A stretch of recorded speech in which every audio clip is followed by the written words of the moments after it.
Hi, my name is Sean. I'm going to be taking a look at a movie called The Right Stuff, which is a 1983 movie based on the book of the same name.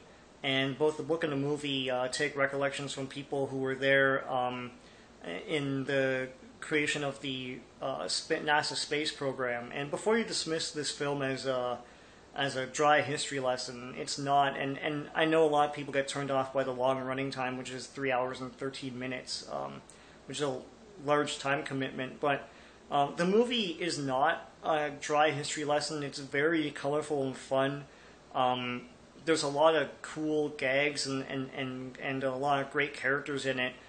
Basically, it begins with Chuck Yeager breaking a sound barrier, and then it goes into the recruitment of fighter pilots, which NASA did not want to do because they thought that fighter pilots and test pilots would be too hard to control. They're young, brash, arrogant. But you know, they all get in there.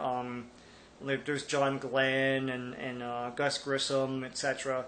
And they're all played by a lot of great actors that went on to do great things, like Ed Harris and Dennis Quaid is in this, and Jeff Goldblum plays a government peon along with Harry Shearer. There's a lot of big stars in this film.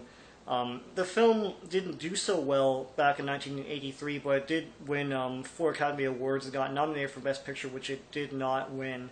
I love this movie because after the astronauts have been lionized in history as these Dudley Do-Right, heroes that can do no wrong, it's interesting to see that they were a bunch of arrogant test pilots. Basically, if you take the characters of Top Gun and then thrust them into arguably the most important mission in human history, going to space, then you get a sense of what this movie is like. There's a lot of great camaraderie and one-upsmanship and competition, and then of course the guys grow to like each other and band together against the scientists that they feel don't know what they're talking about, and they get thrown into like fame and lots of press agents like hang on their every word and stuff, and how they deal with that, and all their wives have to deal with this this newfound fame and everything too. It's a great little movie. I think it's like a guy movie because there's a lot of guy stuff in it. Lots of great funny moments. So it's really cool, and don't get turned off by the running time. Don't get turned off by the fact that it's about history. It's a fun, entertaining film. I remember Roger Ebert really liked this movie when it came out, and it got a lot of favorable reviews. If you can find it, you should check out the book as well. The book was based on a bunch of recollections from people that were there. And what I like about the book and the movie is that they both show the beginning of the NASA space program, warts and all, like all the mistakes, all the infighting. It's not like some sort of propaganda thing where America just does it and nothing goes wrong and there are no mistakes. There's plenty of mistakes.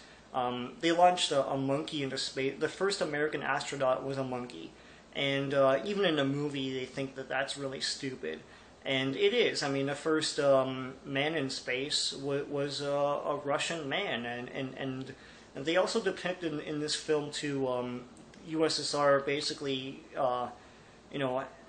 beating the Americans in the space race initially by launching Sputnik first and launching their first man into space, and then America just like pulling up their socks and getting into it, and lots of trial and error, rockets being destroyed and stuff, but it's a terrific little movie.